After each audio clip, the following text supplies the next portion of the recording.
가 우리 모두와 함께하기를 간절히 바랍니다. 오늘은 믿음으로 이삭은, 우리 지난번에는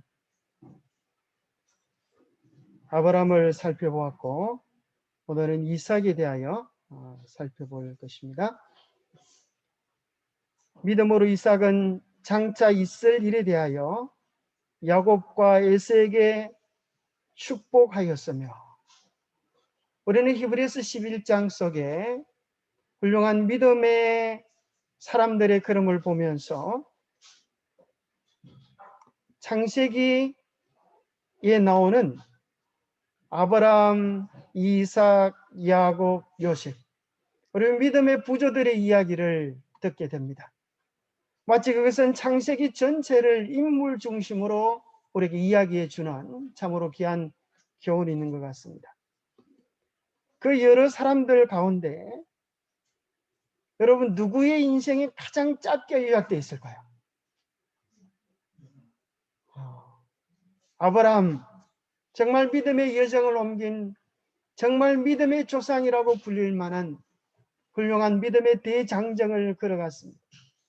또 야곱, 정말 죽을 고비를 경험하면서 파란만장한 생애를 살아왔고, 또 요셉 역시 애굽으로 종으로 팔려갔다가 참으로 가진 어려움과 시련 속에서 승리했던 위대한 믿음의 발자국을 보여줍니다.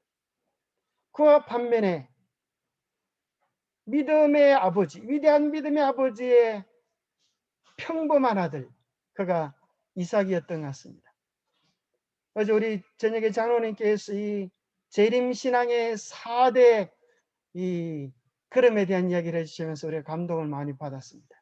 믿음을 유지해 나가는 이 신앙의 족보를 유지해 나가는 데는 아브라함처럼 위대한 삶을 살아가는 아버지도 필요하지만, 평범하지만 그렇게 뛰어나진 않지만 제 역할, 제 자리를 해주는 이삭 같은 믿음이 필요한 것입니다. 아브라함 후에 이삭이 없으면 이 계보가 이어질 수 있을까요? 천부당 만부당한 것입니다.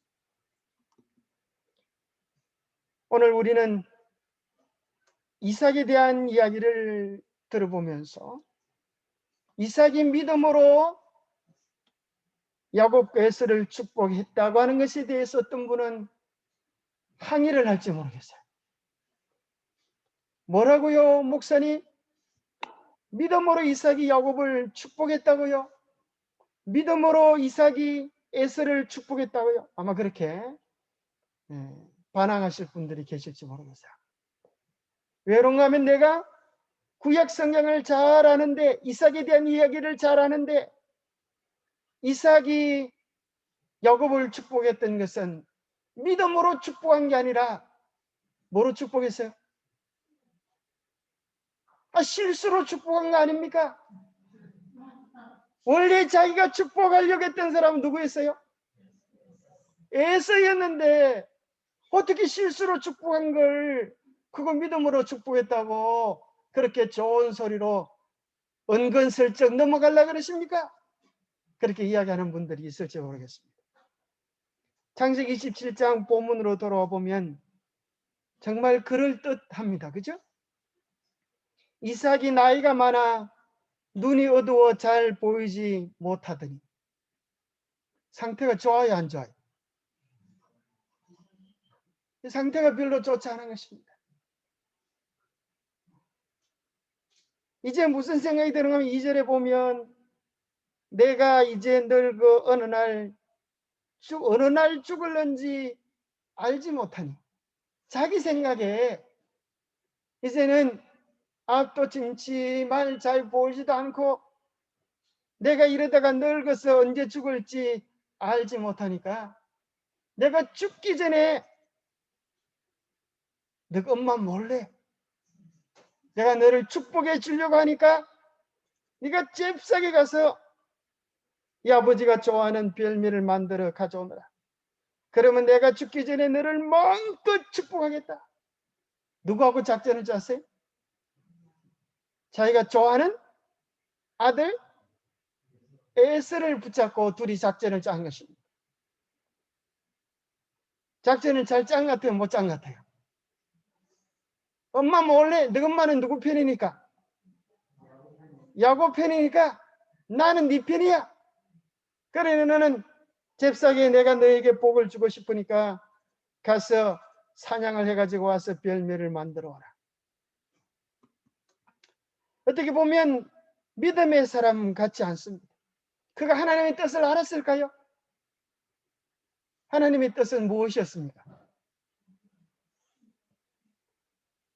리브가가 그의 부인, 그의 아내가 아이를 낳지 못해서 이삭이 하나님께 매달려 간절히 기도했습니다. 그 기도의 응답으로 하나님께서 자녀를 약속하셨는데 그 기도가 너무 셌던지 뱃속에 애가 한 마리 들어갔더니 두 마리나 들어가 버렸어요. 그래가지고 이제 뭐가 벌어지는 건 뱃속에서 전쟁이 일어났어요. 서로 먼저 나가려고, 서로 이겨보려고 그렇게 전쟁이 벌어졌어요. 근데 하나님께서 말씀하시기를 리브가에게 이야기하시는 것입니다. 두 국민이 너의 태중에 있도다. 두 민족이 너의 복중에서 나누리라. 이 족속이 저 족속보다 강하겠고 큰 자가 어린 자를 섬기리라. 하나님께서 분명히 누구한테 이야기해 줬어요? 야곱에게, 이삭에게 이야기해 줬을까요? 리브가에게 이야기해 줬을까요? 리브가에게 이야기해 줬어요. 그러니까 누가 뱃속에 애가 있는 사람은 아빠의 엄마예요. 엄마잖아, 그죠? 엄마가 지금 뱃속에서 전쟁을 벌이고 있으니까 이 두 놈이 치고받고 싸우고 있으니까 배가 아파서 보통 일이냐. 그래서 이걸 가지고 하나님께 매달려 기도했더니만은 하나님께서 두 민족이 너의 뱃속에 들어서 치고받고 싸우니 그렇지 않겠느냐. 그런데 그 둘 중에 큰 자가 작은 자를, 어린 자를 섬기게 되겠다. 하나님께서 계시적으로 장래를 이야기해 주시는 것입니다. 누구한테 얘기해 줬다고요? 리브가에게. 그래서 리브가는 그 얘기를 누구한테 했을까요? 자기 부인한테, 자기 남편한테, 그죠? 자기 남편은 누구예요? 이삭이죠. 아브라함이 아니에요. 남편 잘 잡아야 돼. 이삭에게 얘기를 해주는 거예요. 여보, 하나님께서 저에게 이야기해 주시기를 큰 자가 어린 자를 섬기겠대. 이삭이 무슨 생각이 들었을까요? 그렇게 중대한 이야기면 하나님께서 나한테 이야기해 주셔야 되지. 왜 당신한테 얘기해 줘? 그런 생각이 들었을지도 모르겠어요. 먼저 나온 사람을 누구라 그래요? 장자라 그래요. 두 번째 나온 사람을 찾아라 그래요. 그래서 분명히 자기 상식으로는, 아버지 상식으로는 장자가 장자해야지 왜 거꾸로 돼? 그런 생각을 가졌는지도 모르겠어요. 게다가 또 무슨 일들이 일어나게 되는가 하면 어느 날 에서가 사냥하다가 돌아오는 그 길에 야곱이 형님을 위하여 팥죽을 씁니다. 그런데 형님이 아주 시장하셔가지고 이 팥죽 냄새를 맡으니까 막 먹고 싶어요? 먹고 싶어. 아주 얼마나 또 이 야곱이 선전을 잘하는지. 이걸 잡사 보세요. 한번 잡수면 둘이 먹다 세지지고도 모를, 아마 선전을 맡기가 차기는 거야. 그러니까 에서가 하는 소리가 뭔가 하면 내가 지금 배고파 죽게 되었다고, 날 좀 살려달라고. 그런데 동생이 하는 소리가 형님, 세상에 공짜가 어디 있습니까? 이거는 제가 돈을 달라는 것도 아니고 금덩이를 달라는 것도 아니고 입만 몇 마디 하면 됩니다. 내가 무슨 말 할까? 그러니까 무슨 소리예요? 저보고 형님이라고 한 번만 불러주면 됩니다. 저도 늦게 나온 게 얼마나 억울한지 모르겠어요. 저 사실 뭐 같은 날 나온 거 아닙니까? 제가 다리 붙잡고 따라 나오긴 했지만은 제가 딱 잘못하면 제가 먼저 나왔을 법도 한데 조금 제가 잘못해가지고 뒤에 나왔으니 너무 억울해 죽겠습니다.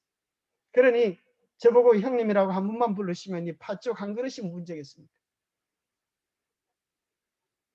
여기 에서가 생각하기를 이렇게 말합니다. 내가 죽게 되었으니 이 장자의 명분이 내게 무엇이 유익하랴. 자, 이 에서는 이 팥죽 한 그릇 안 먹으면 죽을까요? 살까요? 죽을까요? 안 죽을까요? 죽겠다고 생각하면 손 한번 들어봐요. 죽지 않습니다. 조금만 더 집 안으로 들어가면 엄마표 팥죽이 기다리고 있어요. 누가 한 팥죽이 더 맛있을까요? 비교가 안 되는 것입니다. 그런데 희한하게도 에서의 마음속에는 무슨 생각이 들어요? 내가 이거 안 먹으면 죽겠다. 그것이 누구의 마음이에요? 에서의 마음일 뿐 아니라 죄를 짓는 인간의 마음이 그와 같습니다. 마귀는 우리에게 늘 그렇게 유혹하는 것입니다. 네가 이 죄를 안 짓고 무슨 재미로 인생을 살아? 그때 에서는 내가 죽게 되었으니 이 장자의 명분이 나에게 무엇이 유익하겠느냐? 이게 무슨 소리예요? 죽을 소리예요. 그렇죠? 진짜 죽을 소리. 이것을 히브리서에서는 망령된 짓이라고 그랬어요. 망령된 소리를 하게 된 것입니다. 그래서 에서가 팥죽 한 그릇에 뭘 팔았어요? 장자의 명분을 팔았습니다. 여러분, 말 한마디 중요합니까?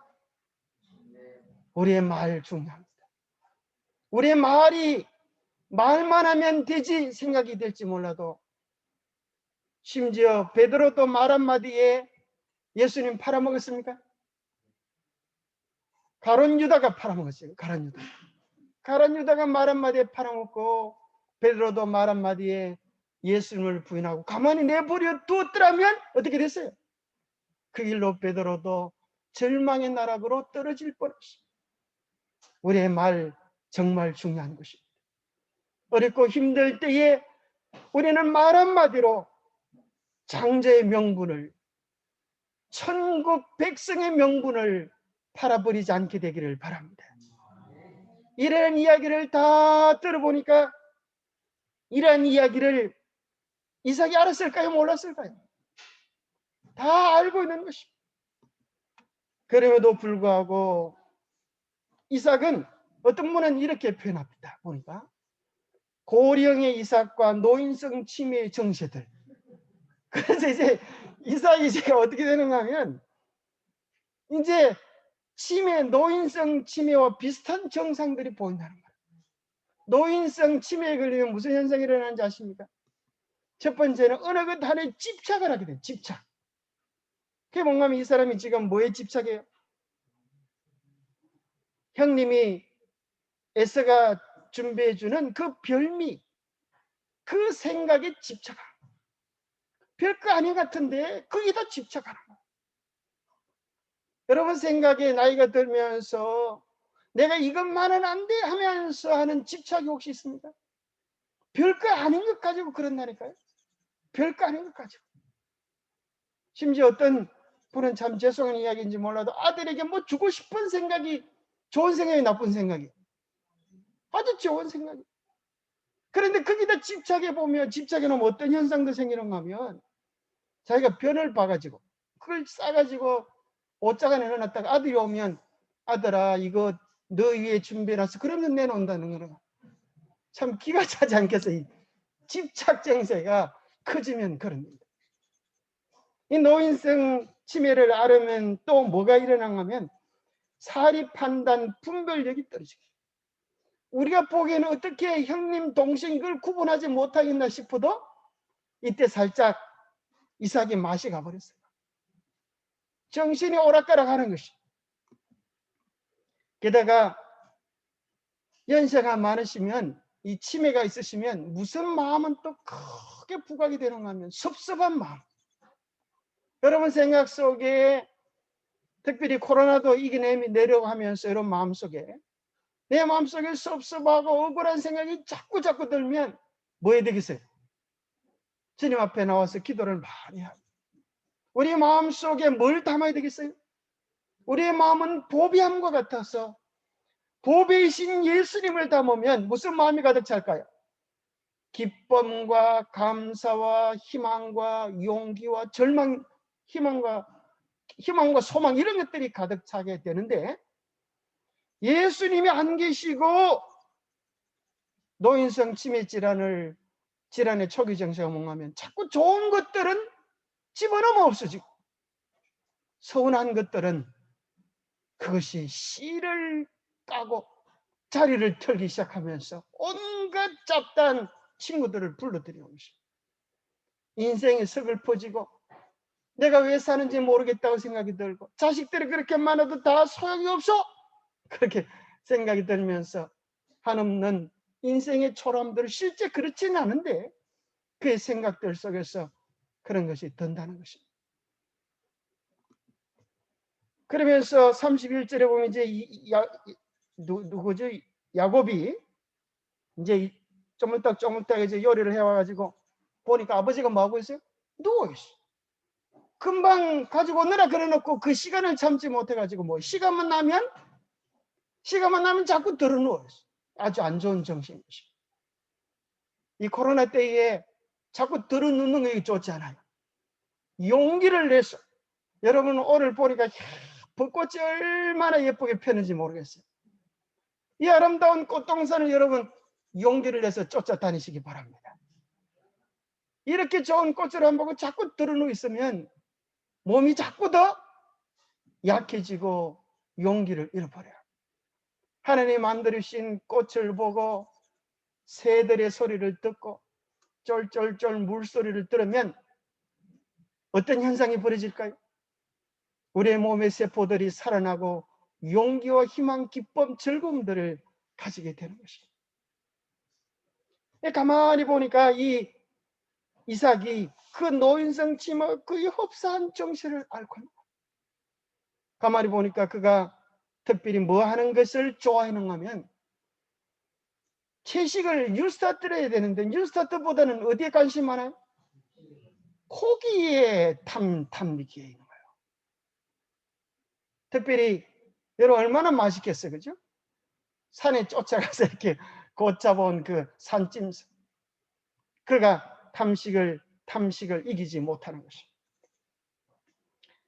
이 가정 안에서 사실은 참 믿음의 가정이라고 하지만은 이 가정 안에도 들여다보니까 참 편치 못한 것. 이삭은 에서가 사냥한 고기를 좋아하므로 그를 사랑하고, 여러분 사랑하는 이유치고 좀 수준이 있죠? 제가 아들이 사냥해서 고기를 자꾸 갖다 주니까 그게 좋아가지고 큰 놈이 좋다. 아주 인간의 이 본능적 사랑, 욕심적 사랑, 수준 낮은 사랑을 보여줘. 또 리브가는 야곱을 사랑하였더라. 리브가는 왜 야곱을 사랑했는지 이유가 안 나와요. 왜 사랑했을까요? 야곱은 가정적이었어요. 그죠? 그래서 어머니 옆에 치맛자락을 쫄쫄 붙잡고 다니면서 뭐 필요한 것 잘 챙겨주고 하니까 그렇게 리브가는 야곱을 좋아할 수도 있습니다. 그런데 리브가의 안목 속에는 또 무슨 생각이 있었는가 하면 야곱은 영적인 것에 대한 관심을 가지고 있었어요. 여러분 리브가가 믿음이 좋았을까요? 이삭이 믿음이 좋았을까요? 여자분들은 다 리브가라 그러고 남자분들은 다 이삭이라고 하는 것 같은데 리브가가 좀 믿음이 더 좋았던 것 같아요. 영적 분별력을 그래도 가지고 있었던 것을 발견하게 됩니다. 그런데 사실 그 가정 안에 편애가 있다고 하는 것 좋은 일입니까? 나쁜 일입니까? 좋지 않은 일. 그런데 사실 우리의 가정에서 까딱 잘못하면 이럴 수가 있어요. 그래서 우리는 더 많이 부족한 아이를 사랑하고 더 많이 우리의 사랑들을 표현하는 적극적인 것들이 필요해요. 사실 부모는 자식이 자기한테 잘못한 것을 잊어버릴 수가 있는데 자식은 부모가 어느 날 매질 하나 독하게 하면 그걸 평생 가슴에 담고 살 수가 있을까요, 없을까요? 있다고 하는 사실을 기억해야 합니다. 어릴 때 여러분들이 자녀에게 잘못한 그 말 한마디가 평생 가슴에 못이 박혀서 부모를 용서하지 못하고 사랑하지 못하게 하는 그런 이유가 되기도 합니다. 그래서 우리는 때로 부모일지라도 자식에 대하여 잘못한 것이 있다고 하면 때로는 무릎 꿇고 용서를 빌 필요도 있어요. 내가 너를 사랑했는데 그렇게 하지 못해서 참 미안하구나.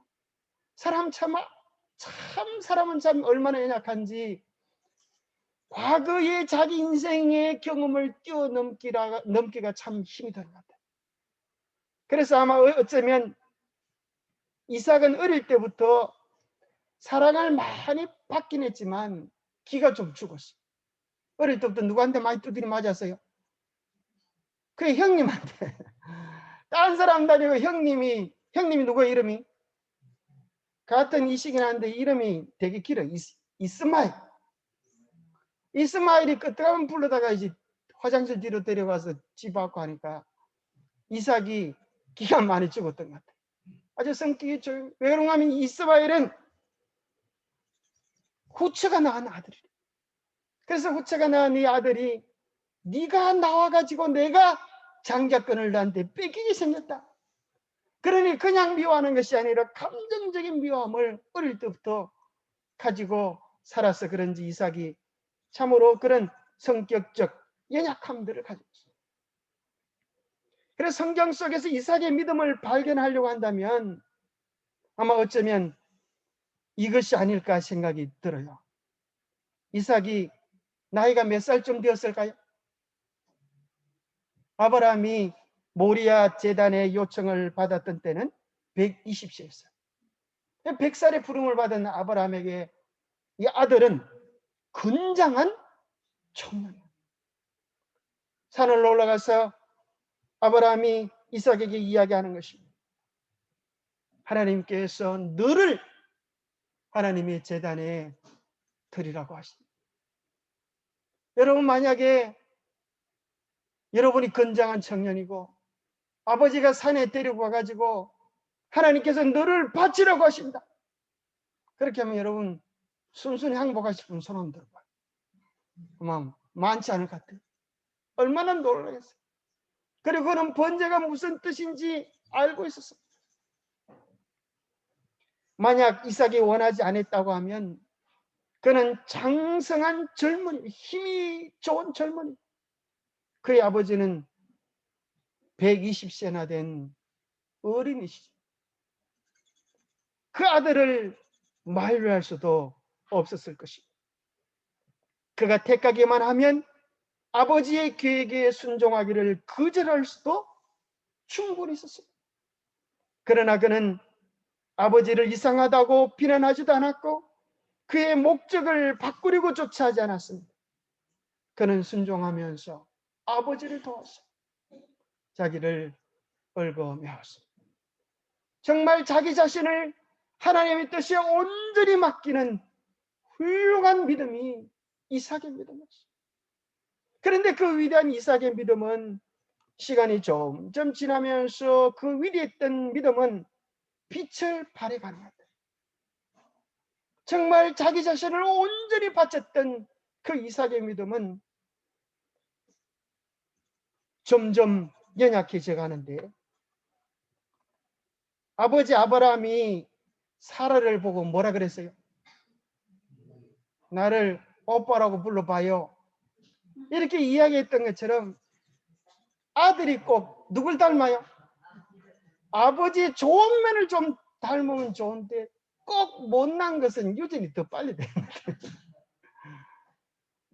그래서 여기 보니까 이삭이 그의 아내를 보면서 그런데 누이라 하였으니 리브가는 보기에 아리따움으로 그곳 백성이 리브가로 말미암아 자기를 죽일까 하여 그는 내 아내라 하기를 두려워함이라. 여러분 좀 바보 같은 남자예요? 좀 씩씩하고 용감한 남자예요? 참 얼마나 남자가 못나기도 못났으면 누가 뺏어갈까 싶어서 자기 부인을 부인이라고도 부르지 못하고 뭐라고 불러요? 누구의 여동생이라고 이렇게 불러요. 그러면서 그렇게 여동생으로 부르기로 했으면 좀 여동생처럼 대접하고 살아야 될 텐데 그걸 또 좀 오래 참지도 못하고 부인이 보고 싶어가지고 어떻게 해요? 그 부인 있는 데 가서 아주 그냥 껴안았어. 그래도 금실은 좀 좋은 모양이에요. 그죠? 그래도 비록 남자다운 용맹과 그런 결단은 없어도 부인이 좋긴 좋은. 근데 그 모습을 누가 보았어요? 블레셋 아비멜렉이 창으로 보니까 이게 끌어안는 폼을 보니까 오빠가 누이를 끌어안는 폼하고는 좀 다른 거라. 그래서 아비멜렉이 불러다가 네가 하마터면 우리로 죄를 지을 뻔하겠다. 당장 네 부인 데리고 나가. 그렇게 쫓아. 어떻게 믿음이 좋은 남자입니까? 참 변변찮은 것 같아요. 그 다음에 또 얼마나 이 남자가 못났으면 그 당시 가장 중요한 것이 우물이었어요. 그 당시 목자들에게 우물은 생명과 같은 것이에요. 이삭이 우물을 팠을 때 그랄 목자들이 이삭의 목자와 다투어 이르되 이 물은 우리 것이라며 이삭이 그 다툼으로 말미암아 그 우물의 이름을 에색이라 하면서 어떻게 했어요? 어떻게 했을까요? 그 우물을 주고 다른 데 가서 파는 거예요. 좀 남자가 어떻게 패기도 없이 한번 싸워보기도 하고 그죠? 이거 우리 거다. 우리 조상 아브라함이 팠던 거다. 뭐 이렇게 좀 큰 소리도 좀 쳐봐야 될 텐데 큰 소리도 못 치고 너 이거 우리 우물이야. 이렇게 누가 파놓고 자기가 파놓고 큰 소리도 못 치고 쓸그머리 이렇게 그래 너가 하고 싶으면 해라. 그렇게 하면서 또 가버려. 그러면서 좀 그래도 할 소리는 뭐 한마디 해야 되니까 뭐라 그래? 그 우물 이름이나 짓고 가자 그러면서 너희들이 다투었으니까 그 이름 우물을 에색이라 하겠다. 이렇게 하면서 이제 그 우물 이름을 에색이라고 가서 또 다른 데 우물을 파니까 또 따라와가지고 그 우물도 내놔라 그러는 거야. 그러면 남자가 뭐 좀 해야 되겠어요? 한번 붙기라도 하고 뭐 이래야 될 텐데 또 이삭은 또 뭐라 그래요? 그래 그 우물은 너희들이 하도 나하고 칼싸움하자고 덤비더니까 죽자사자 덤비더니까 그 이름을 신나 대적함이라고 이름을 짓고 우리는 가겠다. 희한하죠. 그렇게 막 덤벼들 때마다 이삭은 단 한마디도 불평 불만 원망 다투지 않냐고 다 줍니다. 어떻게 보면 좀 뭐 같아요? 좀 바보 같고 그죠? 어떻게 보면 세상을 살아도 어떻게 그렇게 살아? 그런 생각이 들 만한데 성경은 놀라운 이야기를 하는 것입니다. 뭐라고 이야기하는 거면 그것이 바로 이 땅을 살아가는 하나님의 백성들의 특징 가운데 한 가지다. 이 애굽 이 블레셋 왕이 가만히 보니까 이 아비멜렉 왕이 가만히 보니까 신기한 일이 벌어지는 거라. 뭐가 신기한가 하면 자기들은 우물을 팔려고 그렇게 애를 쓰고 파는데 다 물이 그냥 나오지 않고 그냥 삽질만 해요. 삽질. 또 쓸데없이 삽질만 하는데 희한하게도 이삭은 자기들에게 우물을 다 주는데도 불구하고 팔 때마다 무슨 일이 벌어져요? 생수가 콸콸콸 쏟아나는 거예요. 그가 양보하면 바보같이 살았어 인생이 망가지고 끝장나는 줄 알았는데 생명 같은 것들을 다 양보해 주는데 오히려 이삭은 더 많은 축복들을 받는 것을 깨닫게 됩니다. 그래서 아비멜렉 군대 장관을 데리고 와서 뭐라고 이야기하는가 하면 여호와께서 너와 함께 계심을 우리가 분명히 보았습니다. 원수가 보는 거야. 그죠? 싸웠던 사람이 보는 거야. 너는 도대체 우리와는 다른 가치관을 가지고 살고 있고, 그런데도 불구하고 우리보다 더 행복하고 우리보다 더 기뻐하고 우리보다 더 즐거워하니 이게 도대체 무슨 일이냐? 그러니 너희는 가만히 보니까 하나님이 함께하는 사람, 하나님이 함께하는 사람을 우리가 잘못 건드렸다가는, 우리가 까딱 잘못하면 뼈도 못 치를 같으니 이제 우리 서로 계약을 하자. 우리는 서로 해하지 말기로 계약을 하자. 너는 우리를 해하지 말라. 이는 우리가 너를 범하지 아니하고 선한 일만 되게 행하여 내가 평안히 가게 하였음이니라. 이제 너는 여호와께 복을 받은 자니라. 자, 여기 놀라운 이 험난한 이 죄 많은 인생을 살아가는 하늘 백성의 지혜를 성경은 이렇게 소개합니다. 하나님께 복받는 길이 뭐라는 거예요? 이 세상에 없어질 것, 사라질 것을 위하여 멱살을 붙잡고 끄디를 꺾고 함께 싸우는 것이 아니라, 너희들은 어차피 세상 사람, 나는 하늘에 속한 사람들이니 너희들 원하는 것 원하는 대로 다 가져가. 나에게 있어서 가장 중요한 것은 뭐라는 거예요? 하늘밖에 없다. 이삭의 아름다운 신앙의 본을 보여주는 것입니다. 어쩌면 참으로 연약하고 부족하고 바보 같기만 한 그런 양보도 잘하는 이삭인데, 희한하게도 누구한테는 또 양보를 못해요. 남에게, 원수에게까지 양보를 잘하는데 누구한테는 양보가 잘한대. 이게 또 문제예요. 그죠? 그렇게 양보를 잘하는 사람이 집안에서도 잘하면 좋겠는데 그게 또 집안에서는 잘 안 돼. 그래서 이 부인의 말을, 부인의 의견을 받아들이기가 싫어가지고 몰래 지금 작전을 짜는 것입니다. 그러면 부인은 가만히 있는가? 리브가의 반격이 들어오는 것입니다. 내 아들아, 내 말을 따르라. 이제 리브가가 누구를 불러요? 야곱을 불러가지고, 내가 너에게 명하는 대로 염소떼에 가서 거기서 좋은 염소 새끼 2마리를 내게로 가져오면 내가 그것으로 내 아버지를 위하여 그가 즐기는 별미를 만들리니 내가 그것을 내 아버지께 가져다 드려서 그가 죽기 전에 너를 축복하기 위하여 잡수시게 하라. 자, 리브가가 머리가 좋았죠? 믿음의 사람이었죠? 현명한 선택을 했습니까? 여러분 어떤 것 같아요? 하나님의 뜻을 거스리는 남편의 뜻에 대하여 리브가가 반격을 한 것 잘했다고 생각하시는 사람들, 정말 속이 시원하다, 통쾌하다, 손은 안 드시는 것 같아요. 자, 리브가가 잘못했다고 생각하시는, 잘못했다고 생각하시는 사람들, 이 편 나는 거, 저 편 나는 거 뭐예요? 자, 리브가가 잘했을까요? 잘못했을까요? 뜻은 좋은데 그의 방법이 잘못됐습니다. 여러분 기억하셔야 돼요. 뜻이 아무리 좋다고 해서 우리의 수단이 합리화될 수 없다는 것이죠. 우리는 뭐도 좋고 뭐도 좋아야 돼요.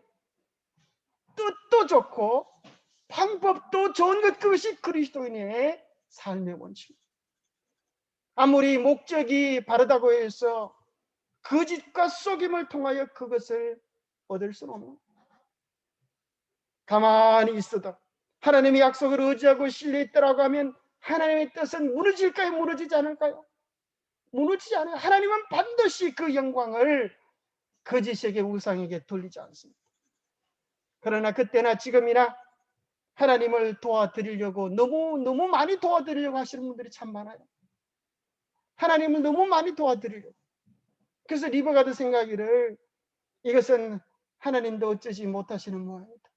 우리가 좀 이번엔 하나님을 좀 도와드려야 되겠다. 하나님의 뜻이 너에게 이루어지려고 하면 내가 양을 내가 염소를 잡아서 열을 해줄 테니까 너는 그것을 가지고 아버지 앞으로 가라.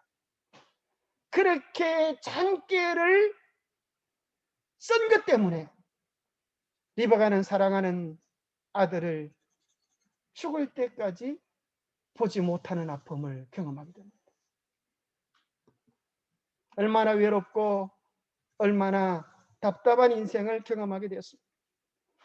이제 그렇게 해서 야곱이 아버지 앞으로 염소 요리를 해가지고 이제 나갑니다. 참 리브가는 머리도 좋아요, 그죠? 그냥 나가게 하지 않고 아버지가 필시 너를 뜯어먹 볼 테니. 참 여자가 뭐 머리 쓰면 아주 대단한 남자들이 이길 재간이 없어. 그래서 막 염소털을 빨아가지고 나가니까 뭐 아버지가 아무리 뜯으면 봐도 애서해. 아무리 목소리는 들어도 이상하니까 내 아들아 이렇게 내 아들아 이제 물어본 거예요, 그죠? 야곱이 아버지에게 이르되 나는 아버지의 맏아들 에서로소이다. 아버지께서 내게 명하신 대로 내가 하였사오니 원하건대 일어나 앉아서 하는 거예요. 이때까지 누워 있었어요. 헌한 대낮 내가 사냥한 고기를 잡수시고 아버지 마음껏 내게 축복하소서. 이삭이 야곱에게 이르되 내 아들아 가까이 오라. 네가 과연 내 아들 에서인지 아닌지 내가 너를 만져 보려고 하노라. 야곱의 마음이 어땠을까요? 가슴이 철렁 그렇게 내려앉았어요. 아버지가 뜯어먹고 하시는 말이 뭐라 그래요? 소리는 야곱인데, 그죠? 몸은 에서의 팔이라고 그렇게 이야기합니다. 그렇게 해서 축복을 다 끝나고 나니까 이제 헐레벌떡 에서가 별매를 만들어 가지고 아버지에게로 오는 것이. 아버지여 일어나서 아들이 사냥한 고기를 잡수. 여기도 또 일어나는 거예요. 언제 또 잡수고 또 벌써 또 들어놓았어. 시간만 나면 들어놓은 거예요. 아버지 일어나서 아들이 사냥한 고기를 잡수시고 마음껏 내게 축복하셨어. 그의 아버지 이삭이 그의 이르되 너는 누구냐? 자기 누구를 축복한 줄 알아요?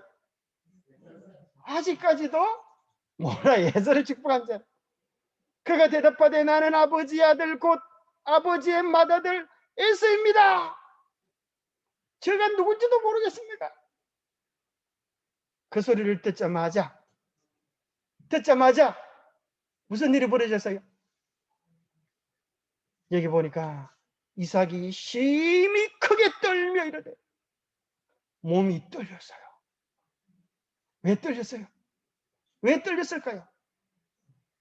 몸에 소름이 돋쳤어요. 왜 돋쳤을까요?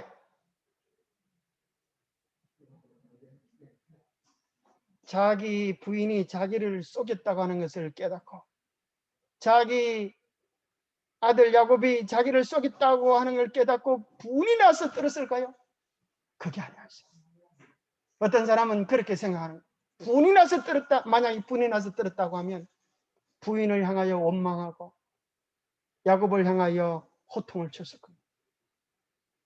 그러나 그가 심히 크게 떨었던 이유는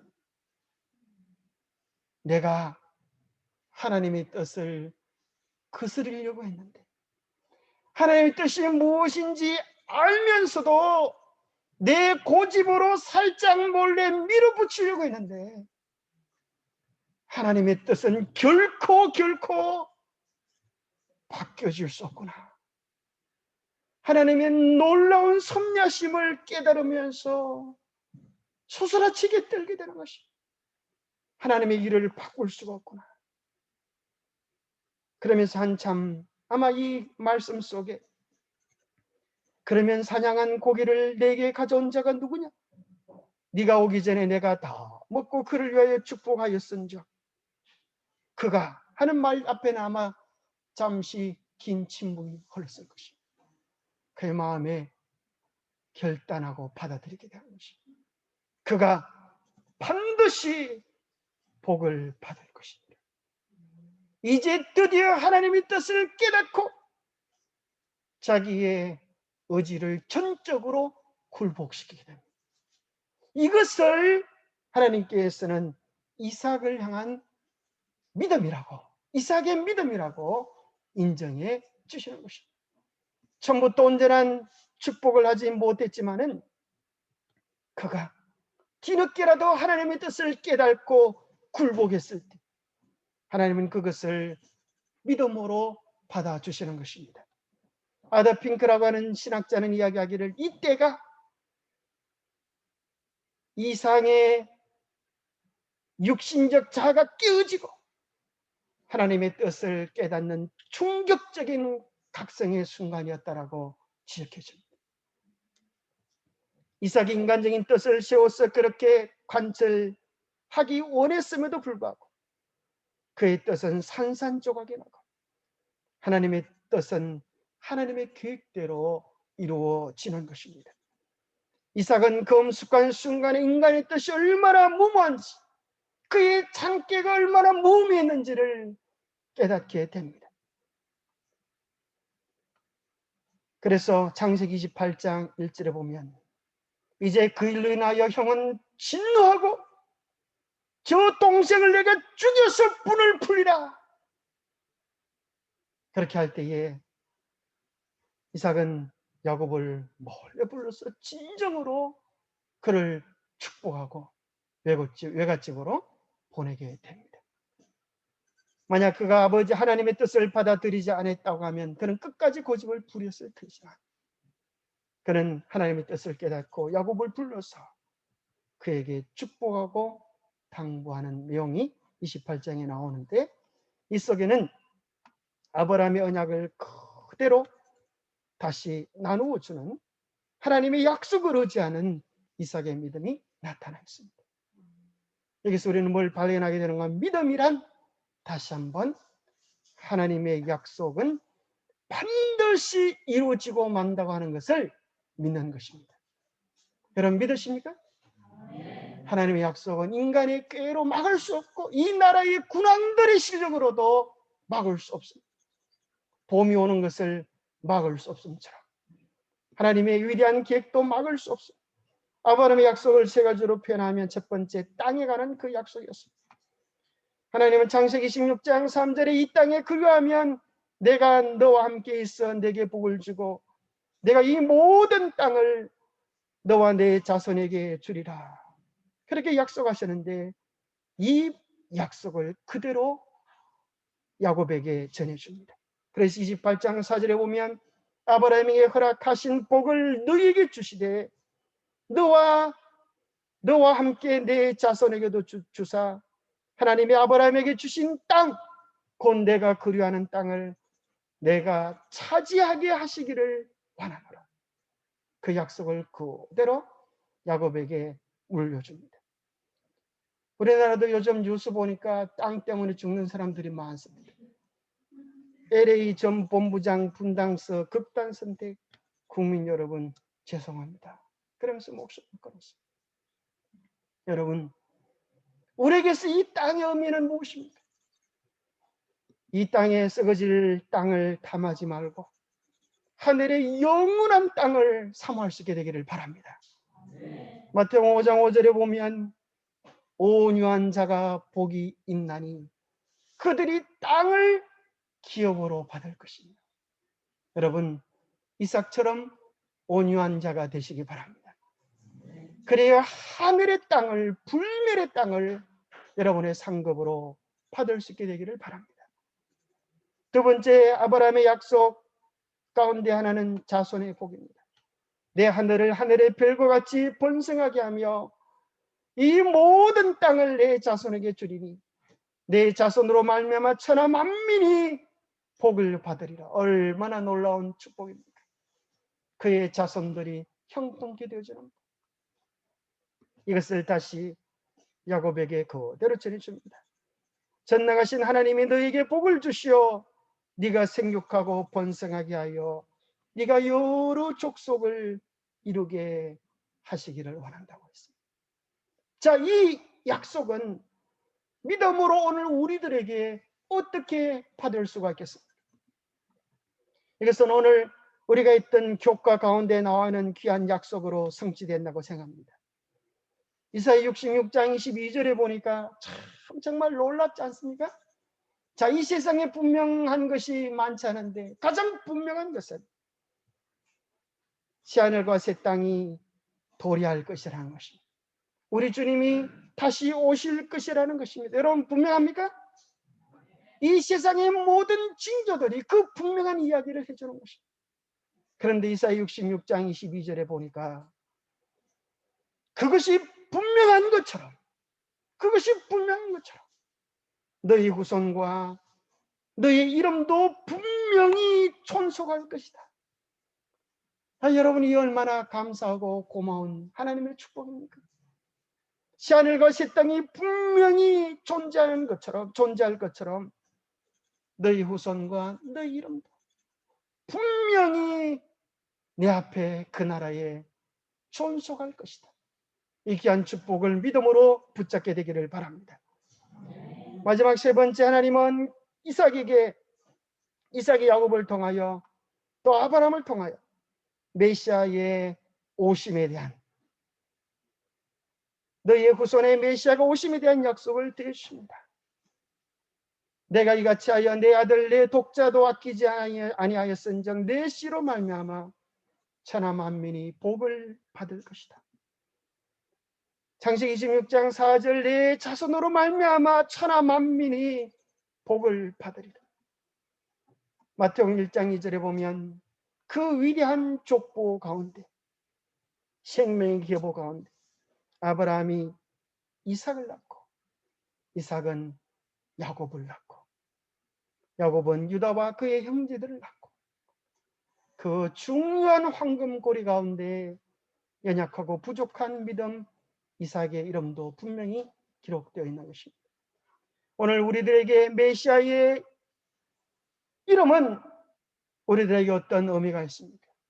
그것은 우리들에게 이런 의미가 있다고 생각합니다. 우리는 이미 예수님이 이 땅에 오신 메시아의 조상이 될 수는 없지만 우리는 그의 가족이 될 수 있습니다. 에베소 2장 19절을 현대인으로 성경으로 보면 그러므로 이제부터는 여러분이 외국인이나 나그네가 아니라 성도들과 똑같은 시민이며 하나님의 가족입니다. 여러분, 이 복을 우리가 누리게 되기를 바랍니다. 우리가 하나님의 가족입니다. 참, 어떤 분이 그림을 그려놨는데 참 정말 실감나게 그리지 않았습니까? 예수님 우리를 콕 끌어안으면서 사랑하는 나의 아들, 사랑하는 나의 딸, 새하늘과 새 땅이 분명히 있을 것처럼 너희 이름이 거기 분명히 있을 것이다. 우리 주님의 약속을 꼭 붙잡게 되기를 바랍니다. 이삭의 믿음은 철저한 굴복의 믿음이었습니다. 리브가가 이르되 큰 자가 어린 자를 섬기리라 하였나니 기록된 바 내가 야곱은 사랑하고 에서는 미워하였다함과 같으니라. 그런즉 우리가 무슨 말하리요? 하나님께 불의가 있느냐? 그럴 수 없느니라. 하나님께서 아들을 높였다고, 동생을 높였다고 해서 불의하시냐? 그럴 수 없느니라. 왜냐하면 이 사람아, 내가 누구에게 감히 하나님께 반문하느냐? 시험을 받은 자가 물건이 지은 자에게 어찌 나를 이같이 만들었느냐 말하겠느냐. 토기장이가 진흙 한 덩이로 하나는 귀 쓸 그릇을 하나는 초리 쓸 그릇을 만들 권한이 없겠느냐. 오늘 우리는 우리의 토기장이가 되시는 하나님의 주권을 받아들이게 되기를 바랍니다. 오늘 우리의 처지 형편이 하나님의 손 아래 있음을 감사하시게 되기를 바랍니다. 심지어 우리의 처지, 우리의 절망까지라도 하나님은 이용하셔서 당신의 역사를 이루고 계심을 인하여 감사하시게 되기를 바랍니다. 이 길은 노래가 있습니다. 진흙 같은 나를 창조의 손이 빚어 아름다운 그릇 삼아 주시네. 부드러운 손길, 쉴 수 없는 솜씨, 하나님 두 손에 내 삶을 드리리. 주는 토기장이 나는 주의 진흙. 나를 빚으소서 주의 뜻대로. 나를 향한 주의 완전하신 계획, 험과 티도 없는 예수 닮게 하소서. 우리도 하나님의 손에 온전히 들려서 주님의 토기가 되기를 바랍니다. 마지막으로 이삭의 믿음은 철저한 신뢰라고 생각합니다. 이삭은 잘난 믿음, 용기 있는 믿음, 결단적인 믿음도 없었습니다. 그러나 이삭은 이렇게 고백하는 것 같습니다. 주님, 저는 부족합니다. 주님, 저는 제가 생각해도 바보 같을 때가 많습니다. 게다가 고집도 세고 자존심마저 있습니다. 생각해보면 별로 쓸만한 존재가 아닙니다. 생각해보면 나는 희망조차 없는 것 같습니다. 그러나 주님께서 저를 만드시지 않으셨습니까? 그러니 주님 저를 책임지셔야 하지 않겠습니까? 나는 부족하고 연약하오나 끝까지 주님만 의지합니다. 나는 죽어도 주님 떠나지 않을 테니 주님 책임져 주십시오. 이것이 연약한 이삭의 믿음이었습니다. 그러나 성경은 이렇게 이야기합니다. 아버지가 자식을 긍휼히 여김 같이 여호와께서 자기를 경외하는 자를 긍휼히 여기시나니 이는 그가 우리의 체질을 아십니다. 연약한 이삭의 성격을 주님이 아시는 것입니다. 우리가 단지 먼지뿐임을 기억하시미로다. 인생은 그날이 풀과 같으며 그 영화가 들의 꽃과 같도다. 그것은 바람이 지나면 없어지나니 그 있던 자리도 다시 알지 못하거니와. 여호와의 인자심은 자기를 경외하는 자에게 영원부터 영원까지 이르며 그의 은은 자손의 자손에게 이르리니 곧 그의 언약을 지키고 그의 법도를 기억하여 행하는 자에게로다. 우리는 연약하지만 그분의 자비는 끝이 없는 것입니다. 우리가 그분을 의지할 때에 주님은 결코 우리를 버리지 아니하실 것을. 우리는 이삭의 연약한 믿음 때문에 오히려 희망과 용기를 얻게 되는 것입니다. 우리는 연약하지만 주님을 의지할 때에 주님으로 인하여 강건케 될 것입니다. 참새 한 마리도 예수님 몰래 떨어지는 일이 없고 그분 몰래 아무도 머리 숙여 기도할 수 없다. 그분께서는 어느 곳에나 우리와 함께 계시기 때문이다. 그러므로 흘러내리는 괴로운 눈물 한 방울 한 방울을 다 주시하신다. 그분께서는 언제나 당신을 의지하는 사람을 결코 버리지 않으실 것이다. 기도하겠습니다. 하나님 아버지, 오늘 우리는 믿음의 그 아름다운 이름들 속에 연약하고 때로 결단성이 없는 이삭을 넣어 놓으셨음을 인하여 감사합니다. 그가 연약하기에 더욱 하나님을 의지하고 그가 연약하기에 더욱 하나님께 자아를 쳐서 복종했던 것처럼 오늘 이 시간 우리가 연약하고 부족하지만 우리 자신을 주님께 온전히 맡기기를 원합니다. 주님 도와주시옵소서. 주님께 온전히 굴복하기를 원합니다. 주님 우리에게 당신의 약속을 부어주시고 우리와 함께하여 주시옵소서. 우리는 연약하지만 강하신 주님이 계셔서 감사합니다. 우리는 실패하지만 실패를 모르시는 주님이 우리와 함께 하시겠다고 하셔서 감사합니다. 날마다 주님 바라보며 힘과 용기를 얻고 우리도 이삭처럼 당당히 천국 문에 들어가는 하늘 백성이 되도록 축복하여 주시옵기를 우리 주 예수 그리스도 이름 의지하여 간절히 간구하옵나이다. 묵상 기도로 마치겠습니다.